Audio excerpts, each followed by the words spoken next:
예, 민수기 18장 8절에서 온 19절이고요. 제사장의 몫입니다. 제사장의 몫. 그게 한마디로 하면 제사장이 제사장 직무를 하면서 하나님께 받는 삭시죠. 삭 또는 생계의 수단, 지금으로 하면 급여 이런 겁니다. 민수기 18장 19절입니다. 같이 읽겠습니다. 이스라엘 자손이 주께 드리는 거룩한 것들의 모든 거제물은 내가 너와 또 너와 함께하는 내 아들 딸들에게 주되 영원한 법궤에 따라 주었나니 그것은 주 앞에서 너와 및 너와 함께하는 내 씨에게 영원한 소금 언약이니라. 그러니까 제사장의 급여를 지급하는 것, 그것은 하나님께서 주신 것이고 영원한 법궤에 따라 줬다. 이것은 하나님의 법이다 이거예요. 그러니까 정치 상황이 바뀐다고 해서 사람들이 이걸 바꾸면 안 된다. 정변이 일어나고 혁명이 일어나고 왕조가 바뀌고 이러면 얼마든지 바꿀 수 있죠. 사람들이 바꿀 수 있는데 그렇게 바꾸면 안 된다. 그건 하나님이 주신 영원한 법규라고요. 너희들이 함부로 할 수 있는 법이 아니다 이 말이에요.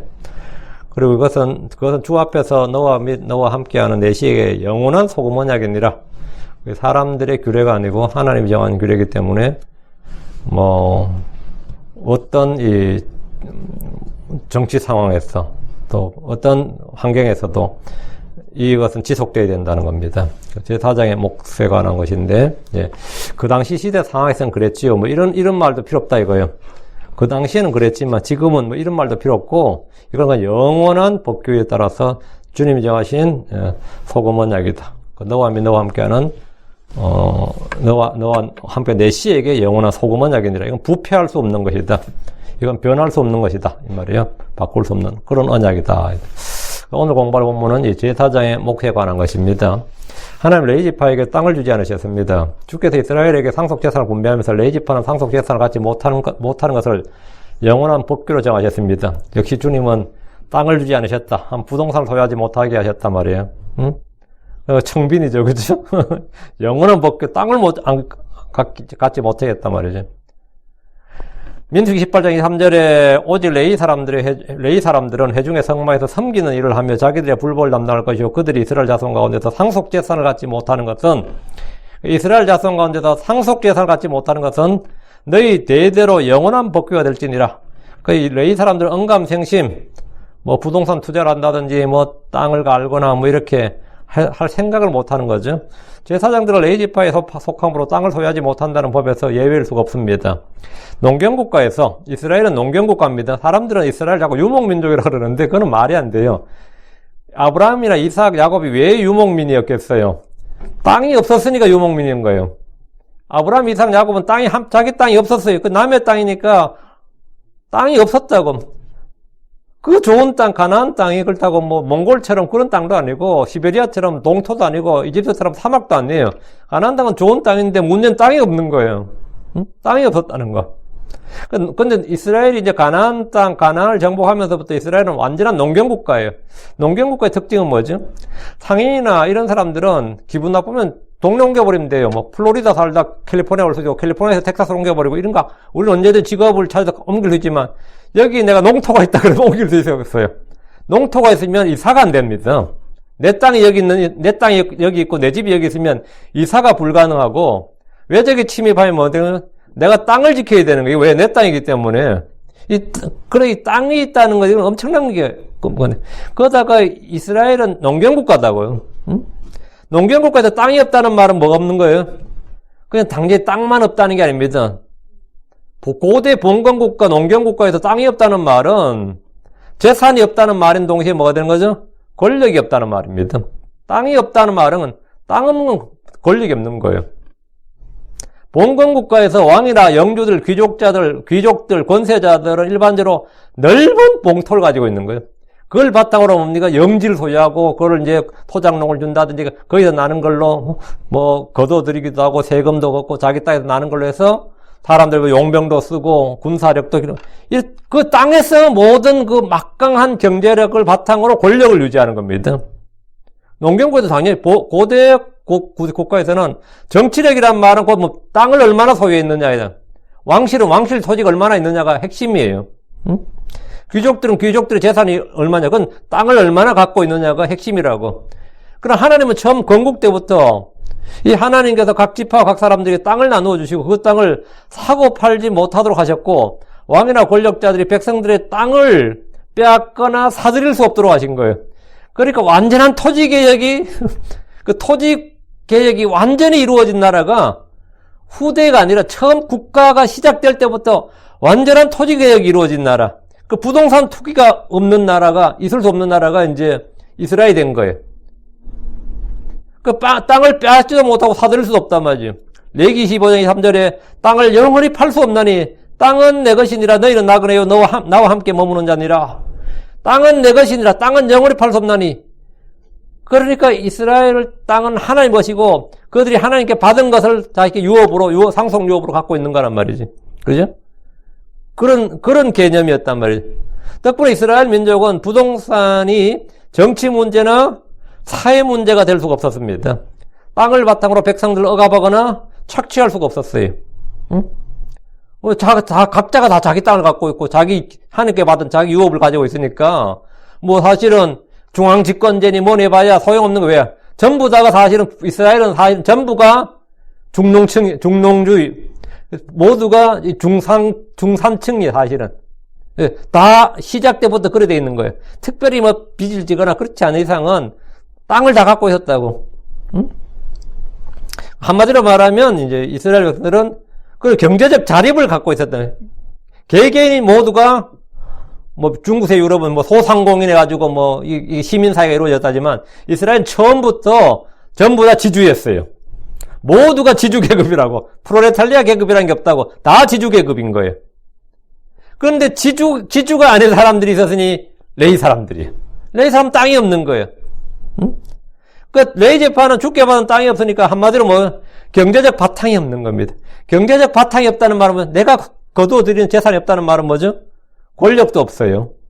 돈이 없으면 권력도 없어요. 그렇다고 해서 주님께서 레위 지파 사람들에게는 뭐 한국처럼 뭐 담배인 304에서 독점권, 뭐 소금 같은 거는 뭐 레위 지파가 이스라엘 전역에 독점을 하라. 그걸로 먹고 살아. 이게 독점권을 줘가지고 보통 하죠. 예를 들어 미국의 인디언들 원주민들 어떻게 했어요? 먹고 살 길이 없는 거예요. 그 미국 정부에서 뭐 했습니까? 카지노를 준 겁니다. 카지노 수입이 엄청난 거예요. 그리고 면세에다가 카지노 수익을 너희 다 가져라. 이렇게 준 거죠. 그 먹고 살게 해준 건데 하나님께서 뭐 이스라엘에 카지노 너희가 가져라. 소금은 너희가 가져라. 뭐 너희가 완전 소금은 아니면 금은 너희가 완전히 다 독점해라. 이래서 이스라엘 뭐 제사장들도 뭐 한 대상 갖는 건데 경제적 바탕이 없으니까 힘이 없는 거죠. 그러면 각 지역을 관리하는 공무원을 만들어주냐? 그것도 아니에요. 공무원이 없었으면 공무원 천부장, 백부장이 따로 있었고 각 지파 통치자들은 다 지방자치였어요. 이스라엘이. 그래도 상업이나 금융을 장악할 수 있도록 해준 것도 아닙니다. 그들은 성막에서 오직 주를 섬기는 일 외에는 다른 일을 하지 못합니다. 그럼 그들은 어떻게 사냐고요? 그들이 받은 몫이 뭐냐? 첫째, 레위 지파의 몫은 주님 자신입니다. 신명기 10장 9절에 그러므로 레위는 자기 형제들과 함께 나눈 몫이나 상속 재산이 없고 하면 땅이 없다 이 말이죠. 주 내 하나님께서 그에게 약속하신 바와 같이 주께서 그의 상속 재산이 되시느니라. 주께서 그의 상속 재산이 되시느니라. 이 말이 뭐예요? 주님이 우리의 상속 재산입니다. 주님이 우리의 유업입니다. 주님이 우리의 보상입니다. 상급입니다. 이 말인데 이게 구체적으로 그거 뭐 주님 뜯어먹고 살 거냐? 응? 뭐 신앙이 밥 먹여줘요. 뭐 이런 식이 된단 말이에요. 주께서 그의 상속 재산이 되시느니라. 이 말은 주님이 그들의 자산이고 그들의 생계를 책임진다는 말입니다. 땅을 상속 재산으로 받은 사람은 땅에서 나는 것을 먹고 살고 주님을 상속 재산으로 받은 사람은 주님이 주시는 것으로 살라 이 말이. 둘째, 하나님은 레위 지파에게 이스라엘 안에서 모든 10분의 1을 상속 재산을 주셨습니다. 하나님께서 레위 지파에게 그 11조를 주셨다고요. 11조를. 이스라엘 백성들은 주께서 명령하신 대로 땅에서 나는 모든 수입의 10분의 1을 레위 지파에게 줬습니다. 11조는 율법에 따른 강제 규정이었는데 12지파는 레위 사람들의 몫을 자기들이 나누어 가지기 때문에 당연히 10분의 1을 내야 됩니다. 신명기 14장 21절에 내 성문 안에 있는 레위 사람은 너와 함께 나눈 몫이나 상속 재산이 없으니 땅이 없으니 이 말이에요. 너는 그를 저버리지 말지니라. 하나님은 레위 지파에게 땅에서 나는 수입이 아니라 주를 섬김으로 수입을 얻도록 하셨습니다. 레위 지파가 12지파니까 레위 지파를 빼면 이제 레위 지파는 12지파에서 요셉이 2지파 됐잖아요. 레위 지파까지 하면 이제 총 13이 된 거예요, 사실은. 그죠? 그 레위 지파 빠져서 12지파가 나누었단 말이죠. 12지파에서 10%씩 11조를 받게 되면 레위 지파는 사실은 120%가 되는 거라고요. 예를 들어서 각 지파가 1000불씩 있다면 100불씩 내라 그러면 레이 지파는 1200불이라고요. 각 지파는 1000불 수입인데 100불 내버렸으니까 900불밖에 안 남는다고. 근데 레이 지파는 1200불이야. 그러면 그 레이 지파는 1200불 중에서 120불을 다시 성전에 11조를 내요. 그러면 1200불에서 120불을 내면 이제 1080불이 되는 거죠. 그러면 이제 900불이고 1080불이라고 레이 지파는. 그럼 레이 지파가 다른 지파보다 수입이 약간 많았어요. 실질적으로는. 정확히 11조를 내면 레이 지파는 실질적으로 어느 지파보다 더 풍성한 수입을 얻게 됩니다. 레이 지파는 자기들이 받은 11조를 거제 업물로 주를 내드렸습니다. 레이 사람들이 드린 11조는 주의 성전에 두었습니다. 오늘 공부할 본문은 하나님께서 레이 사람들 중에서 아론의 집인 제사장들에게 주는 몫입니다. 레이 지파 중에서 그럼 제사장들은 어떻게 되느냐? 오늘 교회의 분쟁 중에 하나가 교회의 목자들이 받은 생활비 또는 급여 생계에 관한 겁니다. 이 큰 교회에는 늘 문제가 있습니다. 어떤 분들은 자비랑 선교가 성경제라고 주장합니다. 어떤 이들은 풀타임으로 주를 섬기고 생계는 전제로 주께 맡겨야 된다 이렇게 주장합니다. 서로가 완전히 다르죠. 어떤 이들은 구약에 예를 들어서 성도들이 11조를 내고 거기서 나는 것을 먹어야 된다 이렇게 주장합니다. 사람들은 저마다 이 자기 의견이나 자기 생각이나 주장을 하면서 그냥 이건 내 생각에는 하면 뭐 문제 없는데 그렇게 말 안 하고 그걸 꼭 성경에서 그렇게 말하는 것처럼 주장을 해요. 응? 들어보면 그 사람들 저마다 자기 생각과 의견과 주장을 이야기할 때 보면 은근히 그것이 성경적 지지를 받는 주장이나 생각이나 판단인 것처럼 말을 한다고. 응? 제가 아는 목사님도 그래요. 막 싸워보면 막 어떤 목사님은 자기가 농사 지면서 지금 목회하는데 목사는 일체 그 교회에서 뭘 받아서는 안 된다. 자비랑 선교를 해야 된다니까요. 응? 또 한 분은 또 아주 부자 목사예요. 사업가의 재질이던데 아주 그분들은 자기는 안 받는다 이렇게 이제 하고 그렇지 뭐 토요일 잠깐 설교 준비해서 일요일 잠깐 하고 가는 목사니까 평일에 직업 갖고 뭐 그러니까 굉장히 자랑스럽게 생각하고 성도들도 좋아해요. 우리 목사 급여 안 받는다 이런 거. 응? 또 반대로 어떤 사람은 그거 때려치우시고 하나님만 믿고 해야지 뭐 자기 일 다 하면서 무슨 목회하냐 이렇게 또 비난하는 사람도 있어요. 참 이게 어느 장단에 뭐 맞춰올는지 모른다고. 그 내가 교수고 막 이런데 어떻게 때려치워. 그래서 개척교회 뭐 나오는 것도 없는데 응? 난 교수고 나 사업가고 나 농사지고 하는데 내가 때려치우면 뭐 돈 줄 것도 아니면서 뭐 때려치우라 그러냐면 믿음으로 사셔야지 뭐 이러면서 오히려 목사를 막 또 안팎을 가하는 거예요. 응? 이게 참 희한하죠. 응? 근데 그렇게 말할 때마다 그 사람들 다 나름대로 주장을 가지고 있어요. 어떤 사람 바울을 예를 들고 그러잖아요. 바울이 자비랑 선교했다 이러고. 그러니까 너무나 많은 크리스천들이 이 자기 생각이나 의견을 마치 성경의 기록이나 주의 말씀인 것처럼 자연스럽게 말하고 주장합니다. 이는 오류고 죄입니다. 일단 자비랑 선교가 성경적이라는 주장은 성경은 완전히 다른 가르침입니다. 우리 주께서 제자들에게 선교 여행을 보내실 때 마태복음 10장 10절에 일꾼이 자기의 먹을 것을 받는 것이 마땅하니라. 그게 받는 것이 뭐라고? 마땅하다. 받는 게 좀 껄끄럽긴 한데 뭐 어쩔 수 없지. 그게 아니고 받는 것이 마땅하다. 그게 정상이라고요. 받는 게 마땅하니라. 그러니까 월세에 마땅하니라. 제자는 스스로 자기 비용을 내면서 일해야 되는 것이 아니라 자기의 먹을 것을 받아야 한다는 겁니다. 이게 우리 주님의 가르침이에요. 성경은 늘 같은 걸 말합니다. 어떤 분들은 사도 바울이 자비랑 선교를 했기 때문에 바울을 따른 크리스천들은 당연히 자비랑 선교를 해야 된다. 왜? 바울이 나를 본받는 자가 되라 했다 이거예요. 그럼 당연히 여기도 본받아야 되지 않느냐 이거죠. 그러니까 사도 바울을 우리가 따라야 버리기 때문에 마땅히 그래야 된다. 성경적 주장이다 이거예요. 그럼 사도 바울은 뭐라고 했느냐 이거. 디모데전 5장 18절 성경 기록이 이르기를 너는 곡식을 밟는 소의 입에 마개를 씌우지 말라고 또 일꾼이 자기 품삯을 받는 것이 합당하니라 하느니라. 사도 바울이 뭐라고 했느냐고. 사도 바울이 성경 기록을 인용해서 하는 말이 일꾼이 자기 품삯을 받는 것이 합당하니라 했으니까 자비랑 선교는 성경이지 않는 거지. 일꾼이 자기 삭을 받는 것이 비정상이니라, 그건 좀 과하니라, 뭐 그건 좀 어쩔 수 없는 부득이한 일이니라 이게 아니고 이건 합당하다. 이게 성경의 가르침이에요. 구약의 제사장들이나 신약의 목자들이나 이 부분에서는 아무런 차이가 없습니다. 고린도전서 9장 7절 8절에 어느 때고 누가 자기 비용을 들여 전쟁에 나가겠느냐? 누가 포도원을 만들고 그것의 열매를 먹지 아니하느냐? 누가 양떼를 모이고 그 양떼의 젖을 먹지 아니하느냐? 내가 사람으로서 이것들을 말하느냐? 율법도 같은 것을 말하지 아니하느냐? 율법도 같은 것을 말한다. 구약과 신약은 같아 이거예요. 율법도 같은 것을 말한다는 것은 구약과 신약에서 이 진리는 같다는 말입니다. 고린도서 9장 13, 14절 거룩한 것들에 관하여 섬기는 자들이 성전에 속한 것들로 사는 줄 너희가 알지 못하느냐. 제단에서 섬기는 자들이 제단과 함께 헌물에 참여한 자들을 알지 못하느냐. 이와 같이 주께서도 복음을 선포하는 자들이 복음으로 살 것을 정하셨느니라. 복음을 선포하는 자들은 복음으로 산다. 그걸 하나님 어떻게 했다고? 정하셨느니라. 하나님 정하셨다고. 하나님 정하셨다고. 하나님은 구약과 마찬가지로 신약에서 복음을 선포하는 자들이 복음으로 살 것을 정하셨습니다. 주께서 마땅하다, 합당하다, 정하셨다고 하셨음에도 불구하고 이와 다른 의견을 마치 성경적인 것처럼 포장하거나 주장하는 이런 주와 그분의 말씀을 모독하는 겁니다. 크리스천들은 사람들의 의견이나 자기 생각이나 주의 생각을 말한 것이 아니라 주의 말씀이 무엇이라고 하는지 주의하고 그 말씀에 따라 실행하는 것이 하나님의 뜻, 하나님의 명령을 수행하는 것입니다. 자, 그럼 본문 보겠습니다. 8절. 주께서 또 아론에게 이르시되 보라 내가 또한 나의 거제 헌물 곧 이스라엘 자손이 거룩하게 하는 모든 것에 책무를 내게 주었고 기름 부음으로 내 그것들을 너와 내 아들들에게 영원한 규례로 주었노라. 주께서 아론에게 제사장의 직무와 그들이 받을 보상에 대해서 말씀하셨습니다. 일하는 자가 삭슬을 받는 것은 마땅한 일입니다. 우리는 율법 아래 살지 않고 레위 제사장 체계 아래 있지 않지만 왕가의 제사장이고 영적 제사장으로서 이 말씀들은 경고와 훈계와 배움을 줍니다. 우리가 율법을 공부하는 것은 율법으로 돌아가거나 속박되기 위해서가 아니라 배움을 얻기 위해서입니다. 구약 성경 기록 목적은 우리가 공부하는 목적은 뭐냐예요. 로마 15장 4절에 무엇이든지 전에 기록된 것은 우리의 배움을 위하여 기록되었으니 이것은 우리가 성경 기록들이 주는 인내와 위로를 통해 소망을 가지게 하려 함이니라. 무엇이든지 전에 기록된 것을 때 전에 기록된 게 뭐예요? 구약이라고. 무엇인지 구약 성경 기록은 말이에요. 우리의 배움을 위하여 기록되었다고.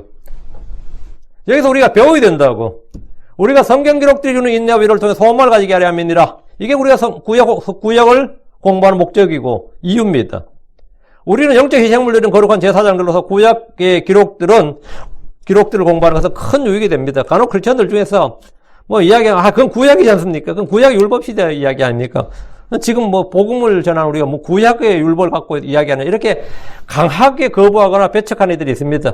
우리는 구약에 속박되거나 구약으로 돌아가자는 말이 아닙니다. 거기다 배움을 얻고 얻고자 하는 거죠. 신약시대에 무슨 구약을 인용하느냐고 반발하는 이들도 있습니다. 이런 무지한 성도들은 성경을 제대로 알 수도 없고 공부할 수 없습니다. 고린도전서 10장 11절. 이제 이 모든 일은 그들에게 본보기로 일어났으며 또 그것들은 세상의 끝을 만난 우리를 훈계하기 위해 기록되었느니라. 구약은 뭐냐? 우리를 훈계하기 위해서 기록되었다. 구약 성경에서 우리가 훈계를 받아야 되는 거지. 신약 성도들은 구약을 부지런히 읽고 공부하고 배움과 훈계를 얻어야 됩니다. 제사장들은 주의 성막에서 섬기는 일을 맡았습니다. 지금 8절에 주께서 보라 내가 또한 나의 거제 헌물 곧 이스라엘 자손이 거룩하게 하는 모든 것에 책무를 내게 주었다. 이렇게 하셨는데 거제 헌물은 주께 드리는 헌물이지만 제사장에게 양식으로 돌려주는 헌물입니다. 불로 드려진 헌물 외에 주께 드려진 헌물들은 제사장들의 몫이 되었습니다. 하나님은 그들이 섬기는 직무에 대해서 충분한 삭슬을 제공해 주셨습니다. 기름 부음으로 인하여 이 말은 제사장으로 임명받은 걸 말하고 그것들을 너와 내 아들들에게 영원한 규례로 주었노라. 이 말씀은 섬김과 그 직무에 따른 보상을 말합니다. 섬김의 직무도 영원한 규례다면 똑같이 그 섬김에서 얻는 보상도 영원한 규례라고요. 크리스천들은 모두 주께 기름 부음을 받은 제사장들입니다. 고린도서 1장 21절에 이제 우리를 너희와 함께 그리스도 안에서 굳게 세우시고 우리에게 기름을 부으신 분은 하나님이시니라. 우리에게 기름을 부으신 분. 우리는 영적 제사장입니다. 영적 희생물들은 영적 제사장들이에요. 우리는 영적 제사장들로서 왕가의 제사장들로서 거룩한 제사장들로서 주께 받은 책무가 있습니다. 그것은 바로 먹든지 마시든지 무엇을 하든지 다 하나님의 영광을 위하는 겁니다. 살아도 주를 위해 죽어도 주를 위해 살든지 죽든지 내 몸에서 그리스도를 높이는 겁니다. 무엇을 하든지 말이나 행위나 주 예수님의 이름으로 하고 깨어있든지 자고 있든지 그분과 함께 사는 겁니다. 자기 몸을 살아있는 희생물로 주께 드린 겁니다. 모든 일을 믿음으로 사랑으로 행하는 겁니다. 이게 우리가 맡은 직무예요. 먼저 하나님의 왕국과 그분의 의를 구하는 겁니다. 날마다 자기를 부인하고 자기 십자가를 지고 주를 따르는 겁니다. 자기 형제를 사랑하는 겁니다. 이런 것들이 우리가 주께 받은 책무입니다. 주의 명령에 따라 일하는 자는 주님으로부터 뭘 받는다? 삭슬을 받습니다. 주님은 열정페이를 원하지 않습니다. 주님은 유노동 무임금 그런 건 없어요. 주님은 자기 포도원에서 일한 품꾼들에게 아무리 늦게 들어간 품꾼에게도 뭐 했어요? 그들에게 품삯을 주라. 그들에게 품삯을 주라 하시니 여러분이 주를 섬긴다면 아무리 늦게 인생 말년에 주를 믿었다 하더라도 그가 일한 대로 그가 수고한 대로 그가 행한 행위에 따라서 보상을 받습니다. 받아요. 구원은 값없이 주신 은혜의 선물입니다. 성령을 받는 것도 선물입니다. 이것이 선물인 것은 내가 일한 것이 아니라 주께서 일하신 것이기 때문에 선물인 겁니다. 그럼 내가 일한 것은 내가 주를 위해 뭔가를 했다면 그것은 삭시요 보상입니다. 고린도전 3장 8절에 이제 심는 자 물 주는 자는 하나이며 저마다 자기의 수고에 따라 자기의 보상을 받으리라. 자기의 수고, 이 수고가 뭐죠? 레이버, 노동입니다. 자기의 노동, 내가 한 노동, 내가 일한 것, 내가 일한 수고, 나의 노동에 따라 자기의 보상을 받는다. 주께서 우리의 수고, 섬김을 당연한 것으로 받으시는 것이 아니라 삭과 보상과 영광을 주겠다고 하셨습니다. 여러분 주께 시간을 드리든 물질을 드리든 정성을 드리든 여러분이 뭘 드리든 여러분 주께 드린 것은 전부 다 삭을 받습니다. 주님께서 낼름 받아서 먹고 모른다가 아닙니다. 너는 우리 그런 생각하지. 내가 그렇게 너를 위해서 많이 해줬는데 감히 내게 뭘 바래. 이런 거 있죠. 근데 주님 그런 거 없어요. 주님이 값없이 자신의 아들을 주시고 성령을 주시고 하늘에 속한 모든 영적인 복을 주시고 다 주셨는데 그 정도 줬으면 네가 네 목숨을 내놔도 나한테 달라고 하면 안 되지. 네가 감히 어찌 나한테 보상을 바라느냐. 이런 논리는 그런 건 없어요. 하나님께서 내가 은혜로 주신 건 그냥 은혜로 주신 것이고 내가 받은 은혜대로 주님을 섬기면 거기에 대해서는 뭐가 있다? 자기의 보상을 받으리라. 삭이 있고 보상이 있고 영광이 있고 유업이 있고 있다고.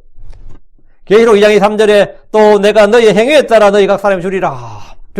주님께서 주신다잖아요. 각 사람에게. 너희 행위에 따라 주시리라. 어떤 분이 그래 당신은 하나님께 보상을 바라고 섬기냐? 이러니까 뻘쭘해진 거야. 이거 하나님 은혜 받은 거 은혜 감격해서 섬겨야지 보상을 바라고 주님을 섬기냐? 이러니까 당연히 보상을 바라고 섬기는 거죠. 보상을 바라고 섬기는 거지. 그럼 보상 안 바라고 섬겨? 주를 섬길 때 보상을 바라고 섬기는 것은 정상적인 믿음이고 성경적인 믿음이고 영적인 믿음이에요. 근데 보상을 어디 감히 보상을 주님께 보상을 기대하고 하나님께 보상을 바라고 주님 섬겨. 그러면은 또 듣는 사람 뻘쭘하지. 사랑으로 섬겨야지 무슨 보상을 이런 사람도 있긴 있어요. 어떤 분이 어떤 자매를 혼냈대. 근데 그 자매 그렇게 뻘쭘했다고 그러더라고. 그러다가 우리 교회에서 그때 사경이가 보상하신 하나님인가 그거 듣고 완전히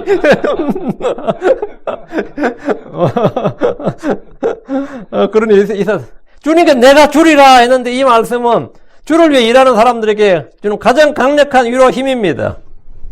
계시록 22장 12절에 보라 내가 속히 오리니 내가 줄 보상이 내게 있어 각 사람이 그의 행위에 따라 주리라. 우리는 주님이 살아계신 것 같다면 뭘 믿어야 된다 했어요?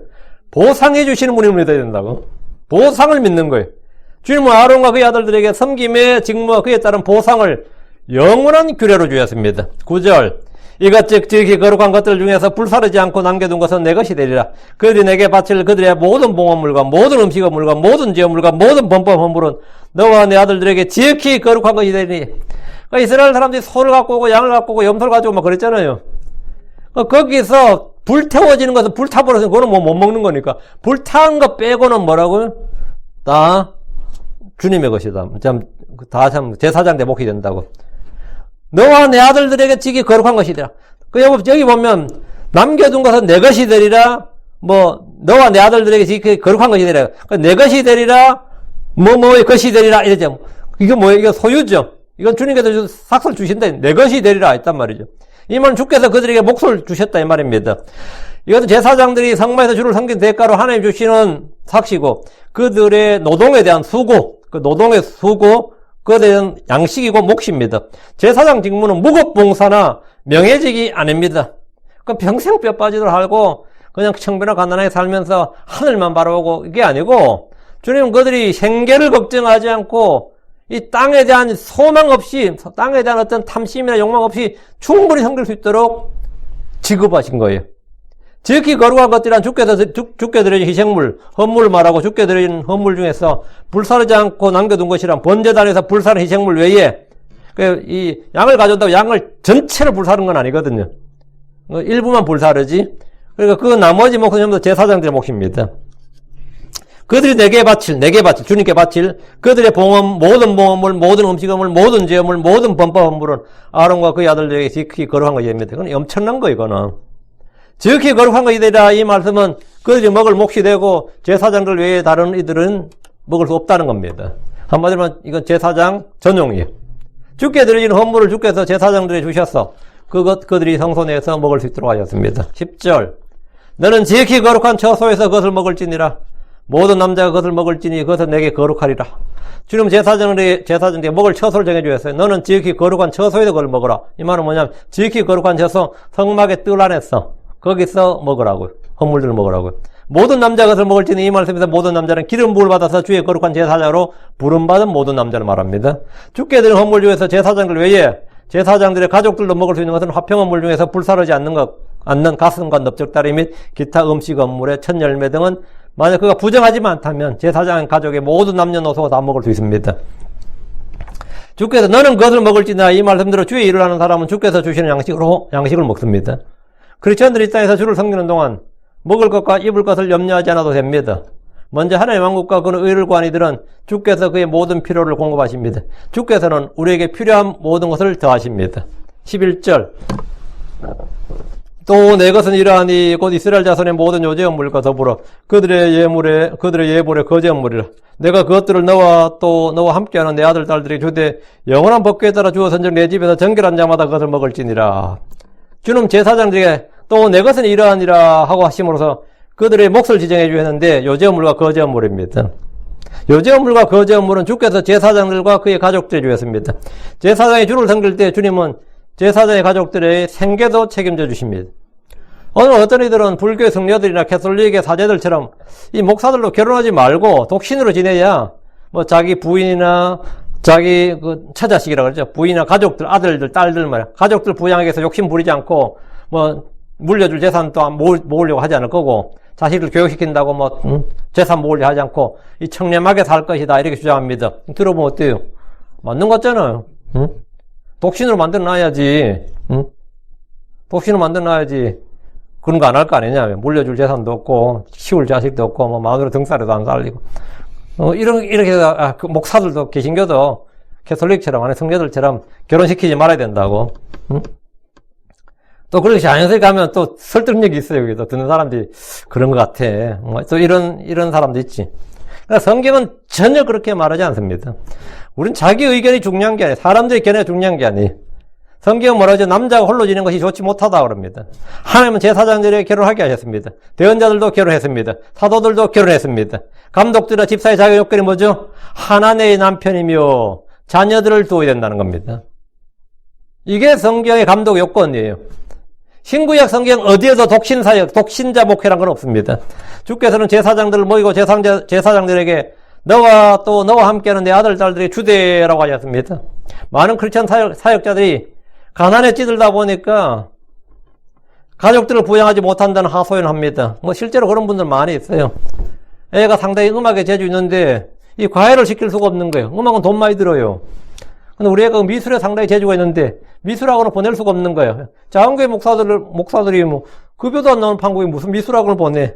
그런데 또 애가 또 효도해야 되는데 또 유학 간다네. 와, 이거 황당하지. 유학 간다잖아, 유학 보내달라 그래. 대형교회나 큰 교회는 문제 없어요. 유학 가지. 자원교회 목사들이 애들이 공부를 잘해가지고 또 유학 보내달라 그러네. 공부 못한 게 진짜 효도지, 그때는 진짜. 이런 게 돼요.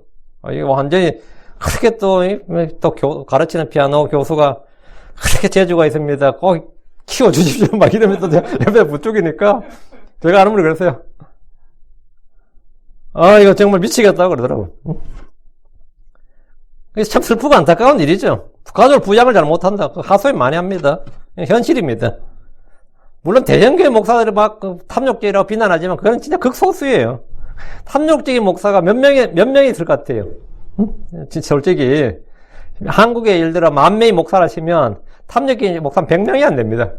탐욕을 부리려도 부릴 수가 없어. 탐욕을 부릴 수 있을 정도 되면 그 교회는 큰 교회 이미. 탐욕을 부릴 정도 그런 사정이 다 되면 좋은데 그런 사정이 아예 안 된다고. 그러다 보니까 이제 그 반대로 어떤 분들은 아예 자기 가족을 버리고 줄을 섬긴다 그래요. 내가 이제 가족 다 버리고 줄을 섬긴다고. 이것도 그 소리예요. 말도 안 되는 소리지. 디모데전서 5장 8절에 그러나 누가 자기 친족 특히 자기 집 사람들을 부양하지 아니하면 그런 믿음을 부인한 자의 불신자보다 나쁜 자니라. 이건 말도 안 되는 소리라고. 제사장들의 가족은 주를 섬기는 제사장으로 인해서 주님이 주신 은혜를 누립니다. 지금 11절에 내 집에서 정결한 자마다 그것을 먹을지니라. 이제 하나님께서 지기 거룩한 것들과 달리 거제물과 여제물의 헌물을 제사장의 가족들이 먹게 하신 것은 그들을 부양하시겠다는 규례입니다. 요건이 이제 정결한 자마다 있는데 이 말씀대로 부정함이 없어야 하는데 뭐 사체를 접촉했다든지 뭐 땅에서 기는 걸 만졌다든지 몸에 유출이 있거나 나병이 있는 등의 일이 있을 때는 이 헌물을 먹을 수가 없습니다. 12절입니다. 그들이 주께 드릴 것들의 첫 열매고 기름에 가장 좋은 것 전부와 포도즙과 밀에 가장 좋은 것 전부를 내가 내게 주었은즉. 요거 그들이 주께 드릴 것들의 첫 열매 그 기름에 가장 좋은 것 전부와 포도즙과 밀에 가장 좋은 것 전부를 내가 내게 주었은즉. 일부를 준 게 아니라 전부를 줬다가 이 백성들이 주께 바치는 모든 것의 첫 열매는 주님께서 다 누굴 줬다고요? 제사장들이 줬다고. 이스라엘 백성들의 첫 열매, 곧 기름에 가장 좋은 것을 주께 드려야 됩니다. 이스라엘 백성들은 태의 첫 열매든 땅의 첫 열매든 첫 열매는 다 주의 것입니다. 출애굽기 23장 9절에 너는 내 땅의 첫 열매의 처음 것을 주 내 하나님 집에 가져갈지니라. 주 내 하나님 집에 가져갈지니라 성전에 가져가란 말인데 성전에 가져가면 그건 성전은 주의 것이죠. 주의 것은 주님께 다 내게 주겠다 이거. 주님 제사장에 주겠다고. 출애굽기 34장 26절 너는 내 땅의 첫 열매의 처음 것을 가져다가 주 내 하나님의 집에 드릴지니라. 그러니까 백성들은 주 하나님의 집에 드리는 거예요. 제사장들이 주는 거 아닙니다. 주 하나님의 집에 드리는 거지. 주께 드린 거라고. 회중들이 하나님의 집에 드린 첫 열매의 처음 것을 주께서 받으셔서 주께서는 제사장들이 주겠습니다. 그럼 제사장들 누구에게 받는 거죠? 하나님께 받는 거죠. 그 회중은 자기들 첫 열매를 제사장들이 준 게 아니에요. 주께 드렸습니다. 제사장들은 백성들의 첫 열매를 받는 게 아니라 주께 받습니다. 이건 아주 중요한 부분입니다.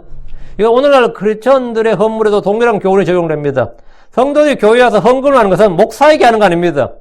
가끔 그런 정신을 가진 얼빠진 성도들이 가끔 있어. 응? 이 교회 몇십 년 다녔다는 사람이 헌금을 하는데 그걸 헌금을 목사한테 한다고 생각하는 사람이 간혹 있어요. 이 얼빠진 인간들이 있어. 응? 무슨 말씀드린 적이 없겠지만 일반 교회는 많이 있어요. 응? 내면서 이것이 목사한테 바쳤다고 생각하는 사람이 있어요. 성경엔 그런 거 없어요. 하나님께 바치는 겁니다. 그러니까 목사는 하나님께 급여를 받는 거지 성도들에게 받기 한다 생각하면 완전히 구걸하는 겁니다. 그때부터 이거는 성도들의 눈치를 보고 성도들에게 압력을 받게 되고 성도들의 아첨을 떨게 되고 설교가 성도들의 기분을 맞춰주고 아양을 떨게 되고 그때부터. 응? 그래가지고 또 이 헌금 많이 하는 성도 나가면 그렇게 또 가슴이 아프고, 응? 헌금 별로 안 한 사람 나가면 나가려면 안 하면 별로 적이 없고, 이런 현상이 발생한다고. 이거 완전 황당한 꼴이지, 이게. 응? 그러니까 이거 잘 봐야 돼. 성도들이 헌금할 때 이건, 목사가 횡령했답니다. 교회에서 누가 떼먹었다. 그건 내가 한 헌금 다, 그래 됐네. 그건 내가 신경 쓸 거 아니에요. 물론 그래서는 안 되지만, 내가 하나님께 드린 것이 무효가 되거나 그런 건 아니에요. 나 하나님께 드렸다고. 근데 하나님께 드린 걸 그놈들이 장로회에서든지 아니면 재정을 맡은 집사든지 아니면 목사든지 누구든지 해마다 그거는 형사처벌감입니다, 그거는. 그럼 하나님께도 당연히 죄지만, 예. 그 성도들이 교회에서 헌금하는 것은 목사에게 하는 거 아니에요. 주께 하는 겁니다. 목회자들이 교회에서 생활비나 급여를 받는 것은 주께 받는 거예요. 이스라엘 회중들은 11조로 레위지파를 섬기는 일이라 첫 열매로 제사장을 섬기는 일에 대해서 불평해서는 안 됩니다. 신명기 18장 4절 5절에 또 내가 내 곡식과 포도주가 기름의 첫 열매와 내 처음 깎은 양털을 그에게 줄 것이니 이는 주 내 하나님께서 내 모든 지파들 중에서 그를 택하시고 그와 그의 아들들이 영원토록 주의 이름으로 서서 섬기게 하셨기 때문이라. 여기 보면 그에게 줄 것이니 이래 됐죠. 주께 드린다고 했잖아요. 앞에서 출애굽기에서는 주께 드린다고 하나님 입에 드릴지니라. 지금은 그에게 줄 것이니 이랬단 말이에요. 그 백성들 다 알죠. 이게 주께 드리면 이게 제사장의 몫이란 거를. 응? 하나님은 제사장들이 주를 섬기면서 생계 문제에서 궁핍하고 줄이고 가난에 찌든 삶을 청빈으로 포장해서 주신 것이 아닙니다. 너희들은 굶주리면서 헐벗고 금욕하면서 주를 섬겨라. 그런 게 아니에요. 영성은 가난해서 나온다. 영성은 청빈해서 나온다. 그런 거 없어요. 그런 거 아니에요. 하나님은 백성들로부터 가장 몹쓸 것, 쓰레기 같은 것을 주신 것이 아니라 기름에 가장 좋은 것 전부, 포도즙과 밀에 가장 좋은 것 전부를 주셨습니다. 이 가장 좋은 것이란 말은 이게 엄청난 말이에요. 가장 좋은 것 전부를 주셨다고. 그 12절에 그들이 주께 드릴 것들이 첫 열매고 기름에 가장 좋은 것 전부와 포도즙과 밀에 가장 좋은 것 전부를 내게 주었노라. 이걸 하나님 주신 거라고. 그러니까 주를 섬기는 일에 대한 보상은 가장 좋은 걸 받습니다. 제가 전에 잘했던 목사님이 이건 완전 지론이었어요. 그분은 제가 듣기에 민망할 정도로 하나님 섬기면 하나님 가장 좋은 걸 먹인다는 거예요. 그래서 그분은 하여튼 가장 좋은 걸 먹었어. 식당에 가도 가장 좋은 걸 먹는 거예요. 응? 그걸 들으면 그럼 듣는 성도들 좀 부담되죠? 식사 한번 대접하려고 그래도 가장 좋은 걸 먹인다 이 말은 뭐야? 이게 상당히 부담스럽게 만드는데 우리는 탐식하는 자 아니에요. 우리는 크리스천들로서 이 땅에서 탐욕을 부리지 않습니다. 먹을 것과 입을 것 있으면 그것을 족합니다. 만족하고 모든 일을 불평이나 시비가 없이 합니다. 그러나 한 가지 분명한 것은 주께서 우리에게 가장 좋은 것을 주신다는 겁니다. 하나님께서 우리에게 가장 좋은 걸 주세요. 이 땅에서 내가 좋은 걸 못 받았어요. 걱정할 거 없습니다. 우리는 기복주의나 현세주의가 아닙니다. 이 땅이 인생의 전부가 아니라고요. 저 하늘에서 받게 될 보상과 영광이 그만큼 더 큰 겁니다. 전혀 걱정할 거 없어요. 13절입니다. 그들이 주께 가져올 그 땅에 처음 익은 열매는 무엇이든지 다 내 것이 되니 내 집에서 정결한 자가 다 그것을 먹을지니라. 그 땅에 처음 익은 열매는 뭐든지 다 내 것이 되리니 주님께서 지금 지정을 해주는 거예요. 제사장이 가질 수 있는 몫을 지금 지정을 해주고 있는 거예요. 다 내 것이 되리니. 이스라엘 회중이 주께 가져올 그 땅의 첫 열매는 무엇이든지 다 제사장의 것이 됩니다. 하나님이 제사장이 주는 양식은 적지 않은 양입니다. 여러분 생각을 해봐요. 이 정도면 그 재벌급이에요. 응? 하나님은 가장 좋은 것을 주셨습니다. 그것도 많이 주셨어요. 사람들이 주께 가져오는 것이 제사장들의 것이 된다는 것은 주께서 정하신 법입니다. 이것은 회중의 통치자들이 정한 규례가 아닙니다. 하나님께서 정하신 법입니다. 제사장들은 주께서 주시는 것으로 일상의 삶의 염려에서 완전히 자유롭게 되었습니다.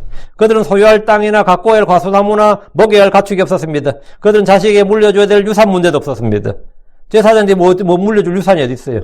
제사장 직분이 유산이에요. 그게 다예요. 그리고 그들은 계속해서 그런 식으로 먹고 살아야지 우리 아버지가 물려준 재산을 먹고 사는 거 아니에요. 유산이 없어요. 주께서 주시는 것만을 먹기 때문에 땅을 누구에게 상속할 것인지 그런 문제가 전혀 없었습니다. 하지만 이스라엘이 어떤 집보다 더 풍족한 삶을 살았습니다. 하나님께서 제사장들이 이 땅에서의 가족의 생계나 육신의 소유로 인해 주를 섬기는데 소홀함이 없도록 하셨습니다. 내 집에서 정결한 자가 다 그것을 먹을지니라. 이제 주의 것을 먹는 요건 하나, 그것은 정결함입니다.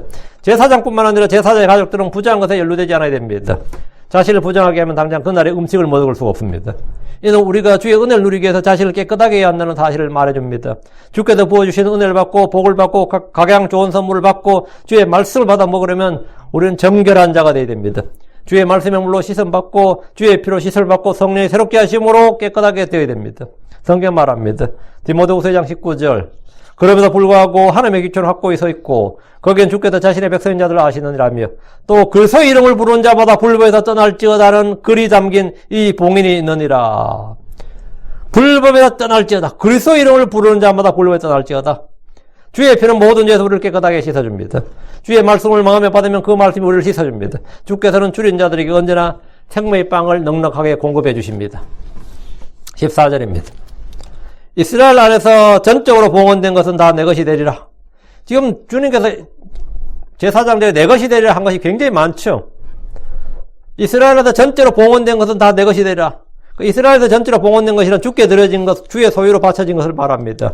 헌물과 희생물 외에도 주의 소유로 인쳐진 것들은 모두 주의 것으로 아무도 거기에 손을 댈 수가 없습니다.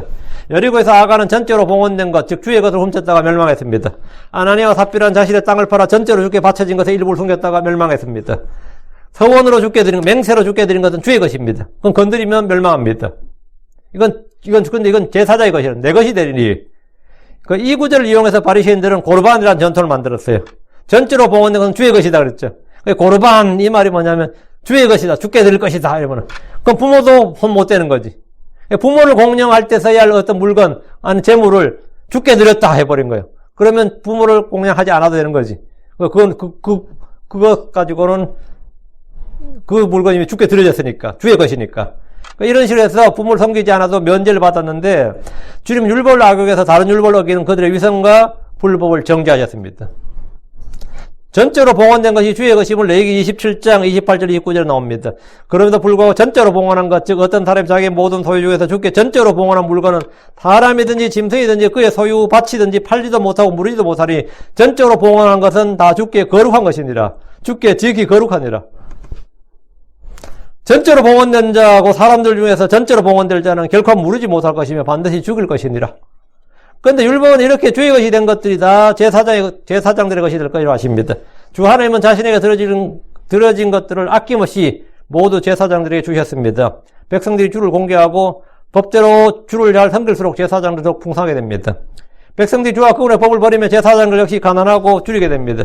제사장들은 백성들을 의지하거나 신뢰해야 하는 것이 아니라 주를 신뢰하고 섬겨야 됩니다.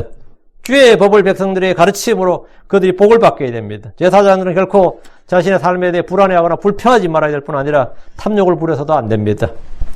15절입니다.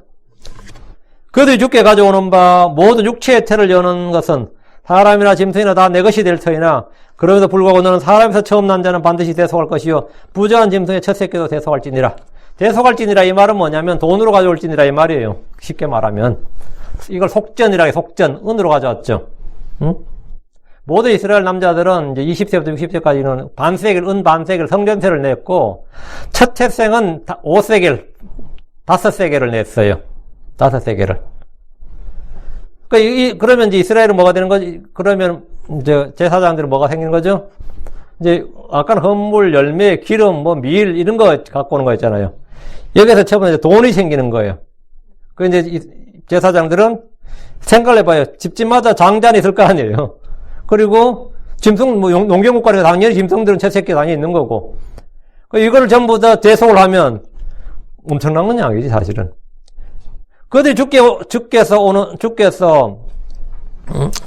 가져오는 첫 열매, 첫 태생은 사람이나 짐승이나 땅의 열매나 소출은 다 주의 것이단 말이죠. 이스라엘의 첫 태생을 대신해서 주님을 레위지파를 택하셨습니다. 대신 그들은 속전을 냈습니다. 첫 열매, 첫 태생 다 주의 것인데 주께서는 그것들을 다 내 것이 될 터이나 이렇게 말하면 다 내 것이 될 터이나 이 말은 내가 너에게 주겠다 이 말이죠. 지금 15절 그럼에도 불구하고 너는 사람에서 처음 난 자는 반드시 대속할 것이었는데 처음 난 자를 대속하라는 말은 대속하는 것을 레위인들이 그들을 대신했기 때문에 그에 따른 속전을 내는 것으로 대속했습니다. 광야에서 이스라엘의 모든 남자는 은 반세겔을 냈습니다. 출애굽기 3장 13절에 그들이 드릴 것이 이러하니라 곧 계수된 자들 가운데 드는 자마다 성소의 세겔에 따라 반세겔을 바칠지니 1세겔은 20개라니라 반세겔은 주의 헌물이 될지니라. 이것은 부자라고 더 내지 말고 가난한 자라고 덜 내지 말라고 똑같다고 했어요. 광야에서 20살이 넘어 계수된 자들이 반세겔씩 내는데 사람에서 처음 난 자는 반드시 대속해야 됩니다. 이것을 유대인들은 이제 성전세라고 불렀습니다. 그러나 첫 세세의 경우는 반세겔이 아니라 5세겔을 냈고 특별히 서운할 경우에는 연령과 성별에 따라 대속하는 액수가 다릅니다. 50세겔, 남자는 몇 세보다 몇 세, 50세겔 나오죠. 여자는 몇 세겔 이렇게 나이에 따라서.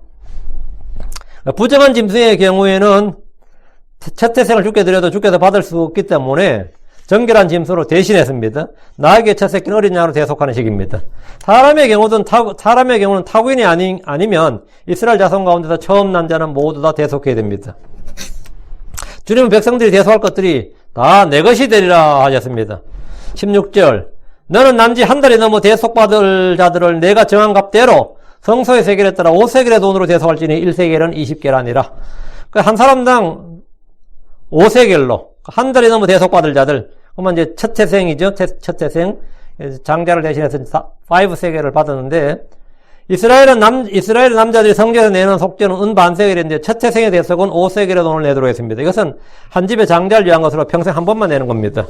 1년에 이스라엘의 첫 태생의 아이가 몇인지 몰라도 5세겔씩 내면 그 액수는 상당할 겁니다. 거기다가 짐승들까지 하면 엄청나죠.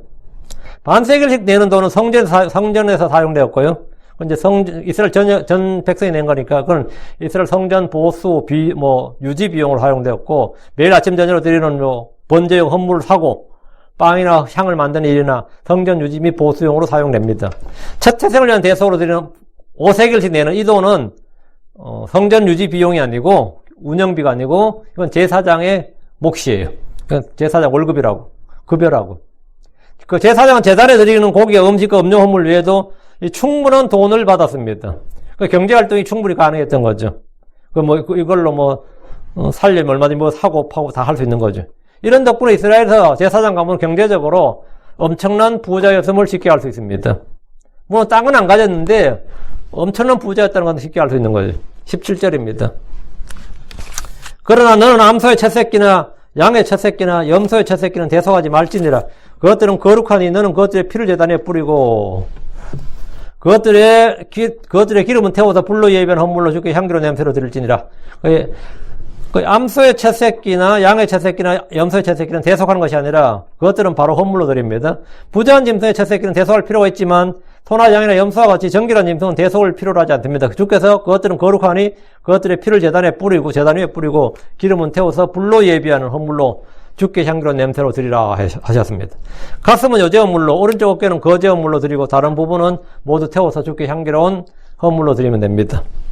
18절입니다. 흔드는 가슴과 오른쪽 어깨가 내 것인 것처럼 그것들의 고기가 내 것이 되리라. 소나 양과 염소의 가슴은 요제로 흔들어 드리고 오른쪽 어깨는 거제 헌물로 드리는데 그것은 제사장들의 몫이 된다는 거예요. 하나님은 제사장들이 주를 섬기는 것에 대해서 이 땅에서 충분한 삭스를 지급하셨습니다. 그것들의 고기가 내 것이 되리라. 이 말씀은 주를 위해 일하는 사람들의 생계 문제를 완전히 해결해 주셨고, 그들이 생계 문제를 핑계로 성소에서 섬기는 일을 게을리할 수 없도록 하게 한 겁니다. 그거 핑계로, 나 일해야 돼. 난 먹을 게 없어. 애들 어떻게 뭘로 키워? 애들은 점점 커오는데. 이런 말이 일체 해당 사항이 없는, 정말 충분히 공급을 한 거예요. 그래서 이제 또 뇌물도 받지 말고, 부정부패하지 말고 하나님께서 충분히 주신 거예요. 충분히. 충분히. 이렇게 주셨는데도 진짜 이게 부족하다고 뇌물 받고 거짓 증언하고 부패하고 이런 거 황당한 거죠. 근데 이스라엘 실제로 그렇게 했어요. 나중에 제사장들이 하나님 이만큼 주셨는데도 불구하고 이것도 부족했는지 탐욕을 부렸다고. 그래서 주님께 탐욕스러운 개 이렇게 말씀하셔야 돼요. 하나님은 레위지파 제사장들에게 이스라엘의 여느 사람들 못지않게 그들의 수고의 몫을 주셨고 그들이 하는 일에 대해서 조금도 불평이 없도록 대우하셨습니다. 하나님은 주를 섬기는 자들에게 열정표를 요구하신 것이 아닙니다. 우리는 하나님께서 일한 대로 충분히 보상해 주시는 분을 믿어야 됩니다. 우리는 이 땅에서 이 구약의 레위지파 제사장들처럼 이만큼 부자가 될 수 없다 할지라도 우리는 걱정할 거 없어요. 이 땅에서 충분한 보상이 없다. 걱정하거나 불평할 일이 아닙니다. 회개보고는 어디서? 그래서 심판석에서 이루어질 겁니다. 회개보고는 모든 것의 마지막 회개보고는 그리스도의 심판석에서 주 그리스도 앞에서 다 이루어집니다. 거기서 충분히 다 받게 됩니다. 충분히. 예. 19절입니다. 이스라엘 자손이 주께 드리는 거룩한 것의 모든 거제 헌물은 내가 너와 또 너와 함께하는 내 아들 딸들에게 주되 영원한 법궤에 따라 주었나니 그것은 주 앞에서 너와 함께하는 내 씨에게 영원한 소금 언약이니라. 이스라엘 자손은 주께 드리는 거룩한 것들의 모든 거제 헌물이 제사장들과 그의 가족들의 몫으로 주셨다고 했습니다. 주께 드리는 희생 헌물들 중에서 거제 헌물, 요제 헌물로 드려진 것, 모든 열매, 첫 열매, 특별 서원으로 드려진 것, 주께 거룩히 완전히 구별된 것, 사람의 짐승의 첫 태생, 속전으로 드려진 돈이 다 제사장들의 몫이면 이게 대체 얼마나 되는 거예요? 물론 이제 제사장들이 점점 늘어났죠. 아론의 아들들은 점점 늘어났는데 그렇다도 이스라엘 백성도 같이 늘어나니까 이스라엘 전역에서 받으니까 제사장 한 가문이란 말이지. 그럼 아무리 제사장들이 인구가 몇백, 몇천, 몇만으로 늘어나도 충분한 거죠. 충분한 거예요. 하나님께서 이 정도 주시면 그들이 부족하다 소리 못 할 겁니다. 이 정도 주셨으면. 이 정도를 다 제사장이 주었단 말이죠. 주께서 이것을 영원한 법궤에 따라 주었다고 하셨습니다. 이 법은 사람들이 만들지 않았듯이 이스라엘 백성들이 말이지. 아니면 정치인들이, 왕이, 통치자들이 시대에 따라서 정치와 사회의 변화가 있다고 해서 폐지하거나 바꿀 수가 없습니다. 실제로 이 느헤미야가 성벽을 건설했을 때 레이지파는 돌아왔죠. 레이지파 돌아왔는데 백성들이 이걸 잘 안 내가지고 느헤미야가 11조를 내도록 아주 독려하는 장면이 나오죠. 느헤미야 세법 나오죠. 응? 그리고 나중에 이 11조를 백성 잘 안 내고 이래 되니까 실제 그 역사 기록에 보면 레이지파가 섬겨야 되는데 못 섬기고 노가다 뛴 장면이 이스라엘 역사에 많이 나와요. 그러니까 이 성전에서 일을 해야 되는데 이게 안 되는 거지. 왜? 먹고 살아야 되니까. 그래가지고 이제 사실은 이제 여러분 알지만 복음서 시대에는 말이죠. 율법이 잘 지켜지는 시대입니다. 그때 제사장들은 사두개파가 제사장직을 장악했는데 그때 제사장들은 잘 살았어요, 아주. 사두개파가 아주 뭐 귀족이 완전 명문 귀족이었죠. 예, 받는 게 워낙 많으니까. 많은데. 근데 이게 이제 이 뭐 정치 상황이 변했다, 시대 상황이 변했다 해서 이것을 바꿀 수 있느냐? 그건 없다. 폐지할 수 있느냐? 그것도 없다 이거야. 이것은 주께서 이것을 영원한 법규에 따라 주었다. 그러니까 이 법은 사람이 만들지 않았듯이 사람이 바꾸거나 폐할 수 없다 이거예요. 응? 영원한 법규에 따라 주었다. 이 말은 정치인들이 이것을 바꿀 수가 없다 이 말입니다. 민중들이 이걸 바꿀 수 없다 이거예요. 주께서 주신 이 법규에 대해서 성경은 이렇게 말합니다. 그것은 주 앞에서 너와 및 너와 함께 내 씨에게 영원한 소금 언약이니라 하는데 이 법규는 영원한 법규고 지금 이스라엘은 물론이고 후대 모든 자손들에게 이어지는 법으로 영원한 소금 언약입니다. 소금은 부패를 방지하며 맛을 냅니다. 소금은 모든 음식은 물에 빠지지 않고 들여졌습니다. 레위기 2장 13절에 너는 내 음식은 물에 모든 봉헌물에 소금을 실 것이니라. 너는 내 하나님의 언약의 소금이 내 음식은 물에 빠지지 않게 할지니라. 너는 내 모든 헌물과 함께 소금을 드릴지니라. 모든 헌물에 소금을 드릴지니라. 그와 마찬가지로 이 주님께서 제사장 내주는 이 헌물, 주께서 받은 것을 제사장이 몫으로 주는 이 모든 것은 이건 소금 언약이다, 이거. 이건 빠질 수가 없는 것이다, 이거. 제사장들은 언제나 무급봉사가 없습니다. 제사장들 몫으로 하나님 주신 이 말씀은 하나님과 제사장들 사이에 세워지는 언약이며 온 이스라엘이 지켜야 할 언약이고 소금 언약이랬죠. 결코 부패하지 않을 언약이다. 이건 결코 부패하지 않는 언약이다. 예. 결코 부패하지 않는 언약이다. 예, 이것이 바로 주님께서 소금 언약이라고 하신 이유입니다. 이것은 오늘 우리에게도 영적으로 적용됩니다. 여러분이 주를 섬기는 한 여러분은 굶거나 줄일 일이 없습니다. 여러분이 주를 섬기는 한 여러분이 신실하게 주를 섬기는 한 주님으로부터 필요를 공급받습니다. 그거는 크리스천들이 주신 약속이에요. 크리스천들이 하나님께서 주신 약속인데 많은 크리스천들이 잘 못 믿죠. 그 말씀을 잘 못 믿는데 실제로 문자 그대로 내가 하나님께서 나에게 먹을 거 입을 것과 모든 필요를 공급하신다. 믿는 사람은 그 믿음대로 돼요. 이거 진짜 문자 그대로 믿음대로입니다. 하나님은 저도 교회가 하도 사람이 적고 그러니까 모든 사람들이 궁금해하는 게 우리 교회가 어떻게 월세를 낼까, 목사는 뭐 먹고 살까 이런 분들이 굉장히 많았어요. 제가 우리 교회 한국에서 저희 집에 아파트 찾던 목사님 한 분 계셨는데 어떻게 사냐고 그러길래 내가 믿음으로 살았더니 웃으면서 그게 밥 먹여줍니까? 그러더라고. 그게 밥 먹여줍니까? 이제 같은 목사끼리 뭐 그런 말을 하냐 이제 이 시기지. 그게 말이 되느냐 먼저 이야기 같아요. 응? 예. 믿는 대로 돼요. 그 사람이 그 말씀을 믿는 대로 됩니다. 예. 말씀은 언제나 효력이 있고 주의 말씀은 소금 언약이다. 그 말씀은 뭐냐? 부패하지 않는다고. 주의 말씀은 떨어지지도 않고, 예, 묶이지도 않고, 없어지지도 않고, 깨어지지도 않고, 사라지지도 않고, 예, 부패하지도 않습니다. 주의 말씀은 그래요. 언제나 살아있고 권능이 있습니다. 주의 말씀은 언제나 믿는 자에게 효력 있게 일한다. 그것은 우리의 정신 능력에, 우리 속에서, 우리 마음 속에서만 그런 게 아니라, 우리의 현실 속에서 그렇다는 거예요. 우리의 현실의 삶 속에서, 실제 문자 그대로 사실이다. 믿으시면 됩니다. 믿으시기 바랍니다. 기도합시다. 제사장의 몫이라 그러니까 이게 굉장히 영광스러운 말씀입니다. 우리가 모두 다 영적 제사장이기 때문에 이 말씀은 성도들에게 큰 은혜를 주는 말씀인데 이 말씀에도 실족해서 야 목사가 또 지가 제사장이라네 또 이러면은 또 듣다 실족해요. 내가 제사장이야. 듣는 네가 제사장이라고. 내가 제사장이 아니고 듣는 네가 제사장이라고. 우리 모두가 다 제사장입니다. 기도합시다.